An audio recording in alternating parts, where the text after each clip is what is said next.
Well, the battleground of the national capital is heating up ahead of the Delhi Assembly elections. Some stories related to that polls coming up first. Now, Aam Aadmi Party leaders, including Arvind Kejriwal, met the Chief Election Commissioner, all to raise allegations of large-scale electoral roll fraud in the New Delhi Assembly constituency, particularly. According to sources, Arvind Kejriwal submitted a formal complaint against BJP leader Parvesh Verma. And in this letter, Kejriwal has alleged that Parvesh Verma is openly distributing 1100 rupees to women, violating the Model Code of Conduct. He further accused Parvesh Verma of luring voters with false job promises ahead of the elections. And Kejriwal demanded an immediate raid on Parvesh Verma's residence and called for strict action, including the suspension and transfer of the district election officer for alleged negligence. The Chief Election Commission is yet to respond to all these allegations.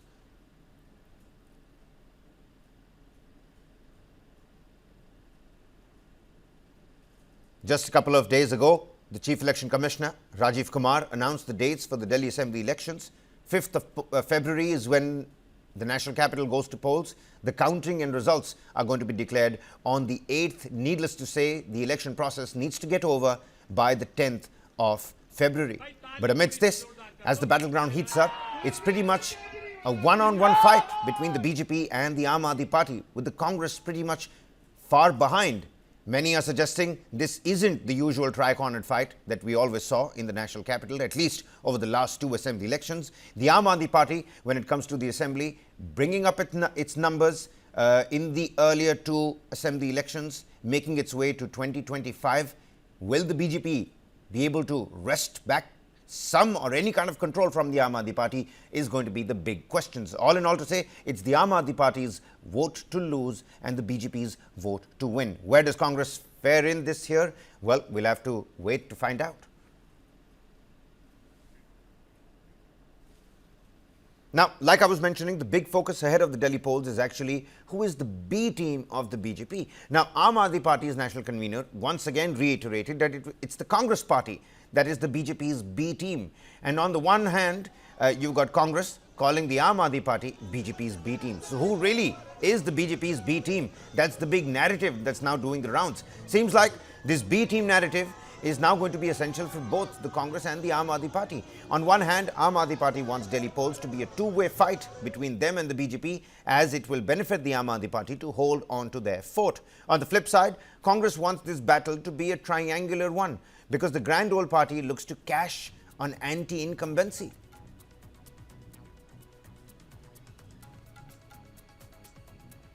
Delhi का चुनाव आम आदमी party और BJP के बीच में है। ये India गठबंधन का चुनाव नहीं है। बीजेपी उनको कहती है, वो तो बीजेपी का मोहरा है। बीजेपी कहती है चेस के अंदर एक कदम चल तो वो एक कदम चलता है, वो कहते हैं दो कदम चल तो वो दो कदम चलता है, वो कहते हैं राइट मुड़ जाओ तो वो राइट मुड़ जाता है, वो कहते हैं लेफ्ट मुड़ जाता है, वो कहते हैं केस करके आता वो केस करता है, वो कहते हैं इन आदमियों को खरीद ले तो वो आदमी हो तो वो तो मैं एक ही सीट से लड़ रहा हूं। दिल्ली का चुनाव आम आदमी party. Meanwhile, we've got new political equations that are shaping with some old arithmetic that are taking the back step. The grand old Congress party, which was dubbed as the leader of India's opposition bloc in the recently concluded Lok Sabha election, seems to have been sidelined by its own allies, with the Aam Aadmi Party and Congress now turning into foes. Several big players of the opposition bloc, including Akhilesh Yadav-led Samajwadi Party, you've got Shiv Sena's UBT faction, and Mamata Banerjee's Trinamool Congress, have announced their support for the Aam Aadmi Party for the upcoming Delhi Assembly elections and not the Congress party. किस्मती की बात यह है कि क्योंकि India block की कोई meeting बुलाई नहीं जा रही है, तो इसमें कोई क्लैरिटी नहीं है, ना लीडरशिप को लेके, ना एजेंडा को लेके, ना आगे क्या हम रहेंगे या नहीं रहेंगे इसको लेके। शायद दिल्ली के इंतखाबात हो जाएं, उसके बाद अच्छा ये होगा कि इंडिया ब्लॉक के तमाम जो हिस्सेदार हैं उनको बुलाया जाए और इस पे क्लैरिटी हो। अगर ये सिर्फ पार्लियामेंट इलेक्शंस के लिए था, इसको वाइंड अप करिए। देखिए, कांग्रेस की प्राथमिक, कांग्रेस जो है वो हमेशा जो है वो जो इनका ब्लॉक था जिसे गठबंधन कहते थे, वो कांग्रेस और कांग्रेस की लीडरशिप जो है वो गठबंधन के लिए हमेशा बोझ रही है। और मैं इसलिए कह रहा हूँ बोझ रही है कि एक लाइबिलिटी रही है, उनकी लीडरशिप लाइबिलिटी रही है, तो इसलिए मजबूरी में जो है वो आवाज़ दो हम एक कहते रहे, लेकिन पीछे से एक दूसरे की जो है वो टांग खिंचाई करते रहे। ऐसा होता है क्या कि दिल्ली में दोस्ती और बिहार में कुश्ती, फिर दिल्ली में दोस्ती और महाराष्ट्र में कुश्ती, यूपी में कुश्ती? ऐसा होता नहीं है। यानी कि शुरू से ही इनका जो गठबंधन है, गठबंधन के गठरी में इतने छेद थे क्योंकि उनके महत्वाकांक्षी मतभेद थे। Now, both Trinamool and the Samajwadi Party have no big presence in the national capital, but the optics are bad for the Congress party nonetheless at the national level, as more and more parties in the India bloc are attacking the grand old party following its defeat in Haryana and Maharashtra. Remember, it's not just Congress being sidelined from the opposition bloc, but questions are being raised on the existence of the bloc altogether. Meanwhile, like we heard, Omar Abdullah distanced himself from picking a side in the Delhi polls, though he said that there was no time limit to the India alliance's existence.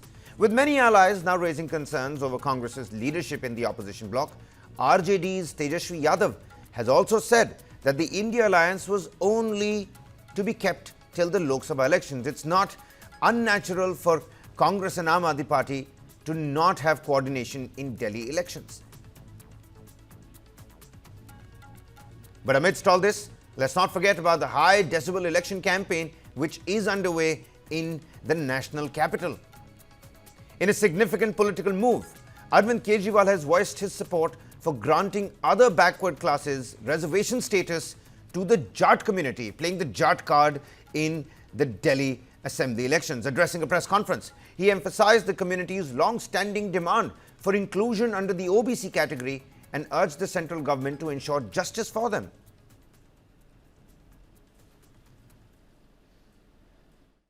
– 2022 में दिल्ली में फिर सैकड़ों जाट नेताओं को बुलाकर अमित शाह जी मिले और वादा किया और फिर से धोखा दे दिया।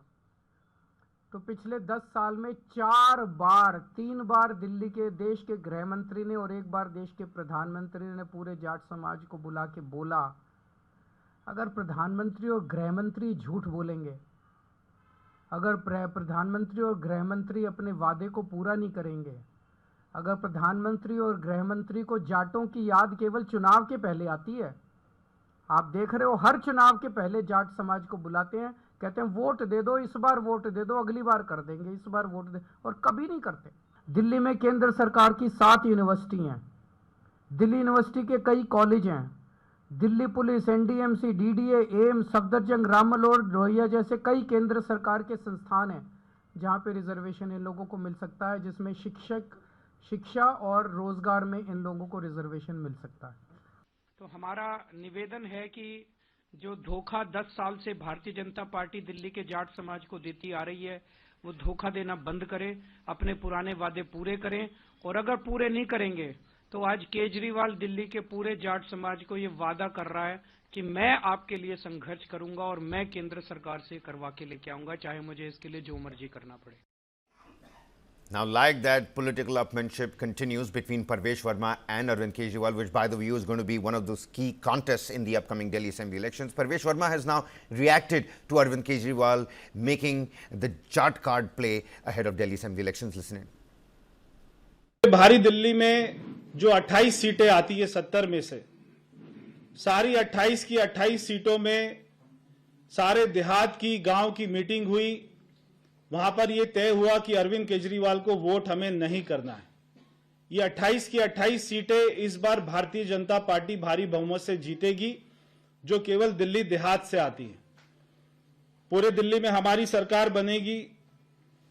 आज इन्होंने जाटों को याद किया। जाटों को इसलिए याद किया क्योंकि इन्होंने अगर जाटों के लिए कोई भी काम किया होता तो आज इनको चुनाव से ठीक 25 दिन पहले जाटों की याद नहीं आती। Meanwhile, amid the high-voltage political campaigning in the national capital, the poster war is not stopping between the ruling Aam Aadmi Party and the BJP. Now take a look at this. With X, the platform, social media, becoming the center of a war of words, poster war rather, between the Aam Aadmi Party and the Bharatiya Janata Party, both these parties are continuously releasing fresh posters, unleashing barbs at each other. Now, Aam Aadmi Party released a poster today targeting the Prime Minister on his residence once again. On the flip side, the BJP also continues to cling on the Sheesh Mahal narrative against the Aam Aadmi Party. Another BJP poster targeted the Aam Aadmi Party chief Arvind Kejriwal. The poster reads, "Aap na aayegi dobara."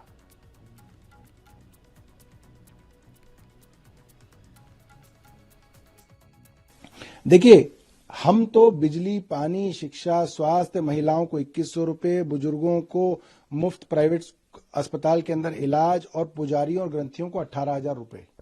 हम तो चुनाव इस चीज के ऊपर लड़ रहे हैं।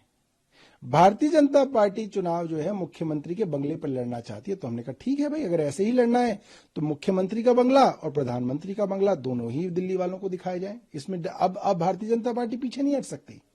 अब भारतीय जनता पार्टी ये सोच रही है कि अब इस बहस से पीछे हट जाया जाए। अब हम उन्हें पीछे नहीं हटने देंगे, अब वो आए मैदान में। हम तो कांग्रेस मुक्त भारत करने चले हैं और अब आम आदमी पार्टी मुक्त दिल्ली करेंगे। और ये 5 फरवरी को दिल्ली की जनता इसको करके दिखाएगी। जिन बुजुर्गों का पेंशन रोक दिया वो करेंगे, जिन गरीबों का राशन कार्ड नहीं बनाया वो आम आदमी पार्टी को हटाएंगे दिल्ली से, जिनके लोग गंदा पानी पी करके मर गए वो आएंगे सड़कों पे, जो लोग यमुना जी के गंदे होने से आज कैंसर जैसी बीमारियों से पीड़ित हो रहे हैं वो करेंगे, जिनकी सांसों पे आपातकाल लगा है पोल्यूशन से। नरेंद्र मोदी जी अपनी पूरे प्रयास करके दिल्ली को बचाने की कोशिश कर रहे हैं। एक बार पूरी दिल्ली मिल जाए, दिल्ली दुनिया के सर्वश्रेष्ठ राष्ट्रीय राजधानी क्षेत्र।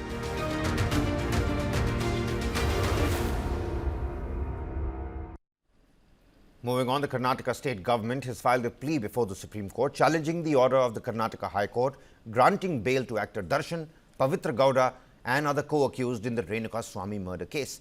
Now, the state government has given 7 reasons to the Supreme Court for cancellation of bail. Take a look at this. The government argues that Darshan, a popular film actor with a massive fan base, poses a risk of evidence tampering. The High Court, however, failed to consider this possibility. The government also highlighted that the case is still at the pre-charge fixing stage in the Sessions Court. Despite mentioning 262 witnesses in the charge sheet, the High Court granted bail citing trial delays, a decision the state deems premature and hasty. Another point raised is that the accused allegedly abducted Renukaswamy from Chitradurga to Bengaluru, an offence under Section 364 of the IPC, which the High Court overlooked. The state further contends that the High Court granted bail without adequately reviewing available evidence, including crucial circumstantial proof. And this includes eyewitness statements, forensic findings, and other key elements that were disregarded. Finally, the state government of Karnataka, claims that the High Court ignored significant circumstantial evidence and forensic reports which are critical to the case, and they seek the Supreme Court's intervention to address these oversights and ensure that justice is served. Renukaswamy murder case, the state government now moving the Supreme Court against actor Darshan's bail and the other co-accused.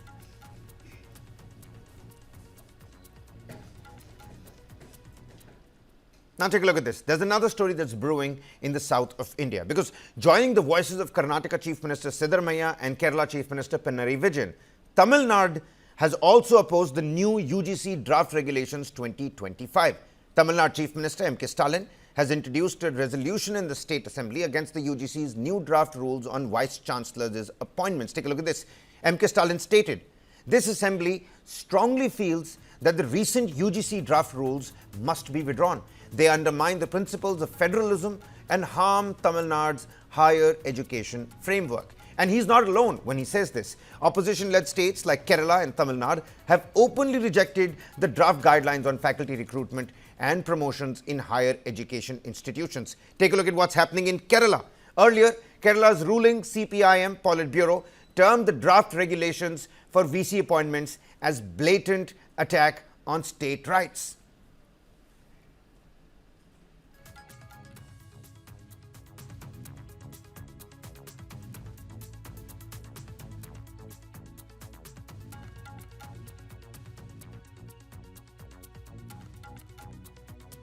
Higher Education Minister R. Bindu, they also criticized the draft guidelines as an overreach by the centre, leaving the state powerless in shaping their higher education policies. This is Kerala's Higher Education Minister. Now let's take a look at how Karnataka Chief Minister Siddaramaiah has also denounced the UGC 2025 draft rules, alleging that they grant governors unchecked authority to appoint VCs in state universities. He labelled it as another attack on federalism and a quote-unquote betrayal of Kannadigas. Take a look at what Siddaramaiah had to say. He remarked that since the NDA government, led by the Narendra Modi at the centre, assumed power, governors have repeatedly interfered in VC appointments, disregarding state government recommendations and imposing their choices. Now, the University Grants Commission, UGC, it recently unveiled its 2025 draft regulations for faculty recruitment, proposing notable changes in the academic hiring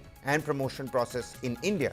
The draft guidelines, they position the Chancellor as chairperson in a 3-member search cum selection panel and allow VC positions to be open to non-academics.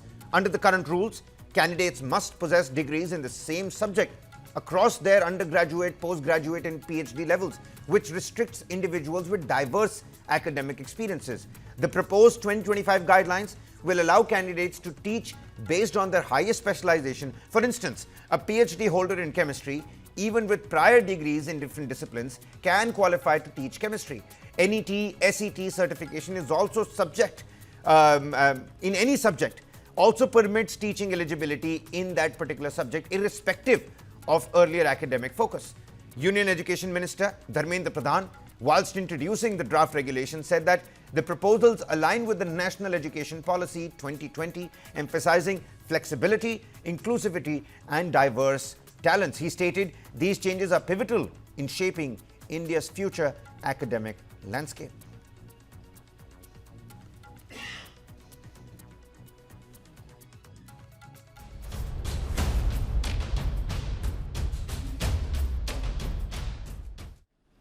Shifting our focus to the story that we're tracking from Andhra Pradesh right from the morning.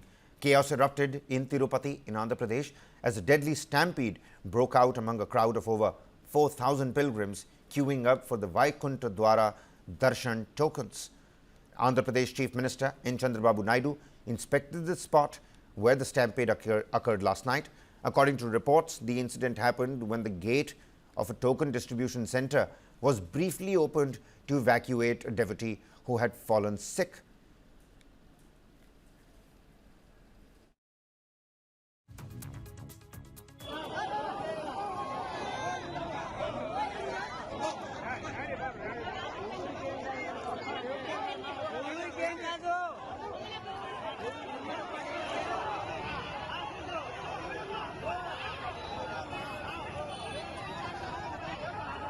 And gathered in Tirupati to collect tokens for the special 10-day Vaikuntha Dwara Darshan.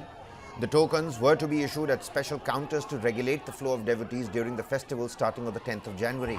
Devotees believe that entering the temple through the Vaikuntha Dwara during this period offers a rare chance to gain the blessings of Lord Vishnu. However, the rush of devotees for the tokens turned chaotic on Wednesday night. Officials confirmed that 6 people have lost their lives, 3 of them while receiving treatment at a hospital, and at least 40 others are still injured. 32 of them were later discharged from the hospital.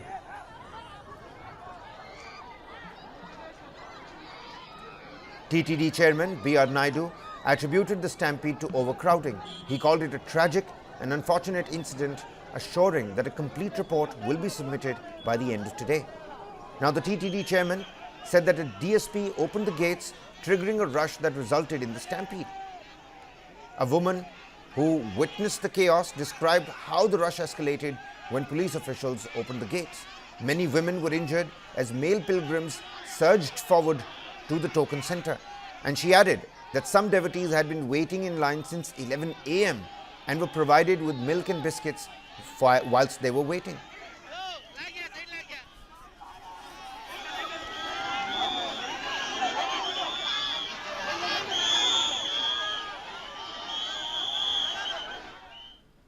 Well, some global developments coming on your screens next, because in a major setback to the Trudeau government, the Canadian Supreme Court has granted bail to 4 accused in the Hardeep Singh Nijjar murder case. And the Supreme Court of Canada has granted bail to the 4 accused, Karan Brar, Amandeep Singh, Kamalpreet Singh and Karanpreet Singh.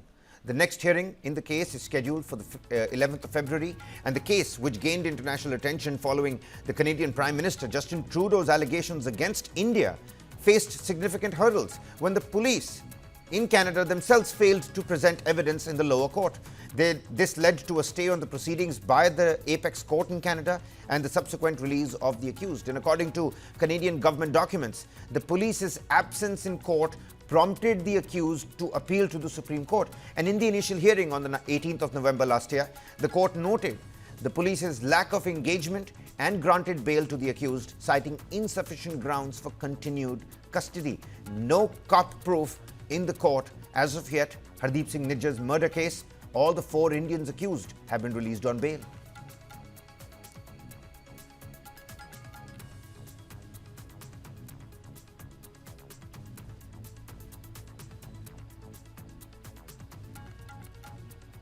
Meanwhile, wildfires continue to rage on in Los Angeles in California. Several of those now breaking out, at least 4 or 5 in different localities across Los Angeles.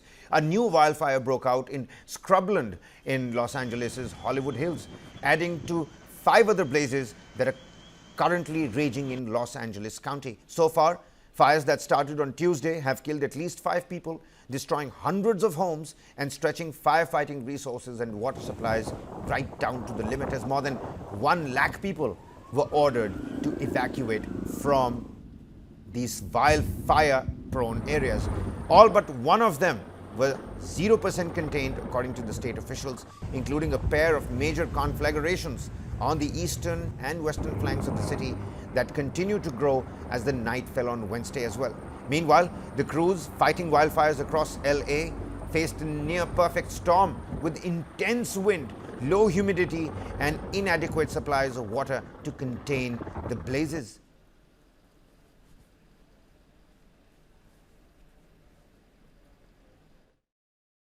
This firestorm is the big one in magnitude. Hurricane-force winds are usually accompanied by rainstorms, but these are hurricane-force winds that are combined with extremely dry drought conditions. To provide context, at 10:20 a.m. yesterday, the Palisades fire was at 10 acres. 12 minutes later, it was at 200 acres. I know the world is looking at images of our city's devastation. I have seen the front lines of the Palisades fire, and it is staggering. Tonight, more people may get evacuation orders, and if they do, please leave immediately. If you have an evacuation warning, get ready to go. I spoke with President Biden today and Governor Newsom earlier today, and they assured me of full federal and state support. As we head into tonight, we are still facing strong and erratic winds. In Palisades and in Sylmar, we are very much in an active firefight. I can report to you that the Woodley fire, however, in the Sepulveda Basin is under control. I can also report that finally air operations have resumed, and that is a big deal, but it is up to the winds as to how long the air support can continue. Los Angeles authorities have in fact said that their municipal water systems were working effectively, but they were designed for an urban environment, not for tackling wildfires. The lack of water hampered efforts, particularly in the Pacific Palisades. Meanwhile, Elon Musk has posted on Platform X with regards to how SpaceX will provide Starlink terminals to affected areas in LA in the morning. In fact, Musk has also shown a video that he says has been shared by his friend, which captured LA in ashes and rubble. Flames also engulfed a Jewish synagogue and community center in Pasadena, California, early on Wednesday as firefighters struggled to contain the blaze, one of the 3 tearing through communities around Los Angeles on Wednesday. That number has now risen to 6 different fires, 5 really huge, 1 a small one. TV footage showed flames tearing through the Pasadena Jewish temple and center, leaving behind charred rubble. The wildfire also engulfed an assisted living center in Pasadena, California.